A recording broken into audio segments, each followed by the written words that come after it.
Okay, this grilled green onion and potato salad is kind of putting a bit of a barbecue-ish spin on a pretty standard potato salad recipe. But what I love about this is that we're actually baking the potatoes first, because personally I find that boiled potatoes just end up kind of a little too soggy, and I just love the texture of the baked potatoes. So definitely make sure you bake them, and then by adding in grilled green onions, we get the most amazing smoky barbecue-ish charred flavor that you're gonna love. So let's make it. All right, folks, this recipe is packed full of fresh veggies and whole foods. Yay! Let's get into it. We're going to take some mini potatoes, about 3 pounds. You're gonna toss them in like a teaspoon of oil, or you can skip the oil if you're oil free and just toss them in some soy sauce. Season them with some salt and pepper to taste. Now we're just going to arrange them in a single layer on a large baking tray. We're just gonna bake them for 45 minutes at 425 degrees Fahrenheit until they're nice and roasty. Now for perhaps my favorite element of this whole recipe, we're going to pan fry some green onions. Now alternatively, you could totally do this on the barbecue if you had one, but ours is currently non-functional, so into the frying pan they go. And that's okay, because they turn out damn delicious either way. We're gonna grill them on each side for about 5 to 6 minutes until they're nice and brown and charred and not burnt, but you know, until they're nice and crisp and look pretty much something like what you see here. Then we're just gonna dice them up and set them aside until they're nice and room temperature. Moving on to some of our other veggie prep, we're going to finely dice a stalk of celery into a nice small dice, as small as you can basically. And we're gonna do the exact same with a little bunch of dill. We're gonna be chopping up about a 1/4 cup of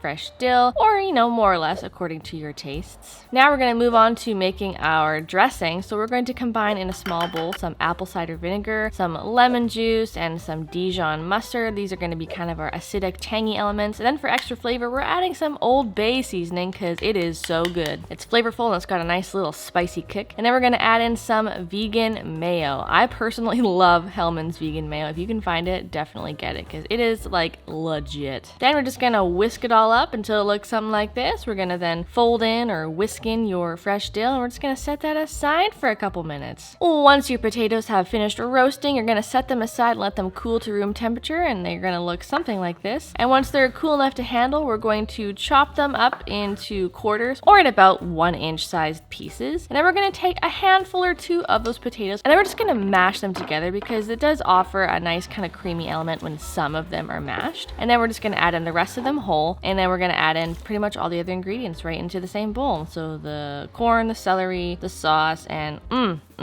oh, and can't forget those onions. Then we're gonna add some salt and pepper to taste just for extra flavor. And that's pretty much it. Just give it all a good toss until the sauce has coated all the ingredients, and then this is best served chilled. It tastes better the next day if you can make it a day ahead of your, you know, event that you're gonna bring this to, or if you're gonna make this for school or work lunches for the week. Oh man, it honestly tastes so good after it's sat in the fridge overnight. However you decide to eat it though, it is damn delicious and I know you're gonna love it.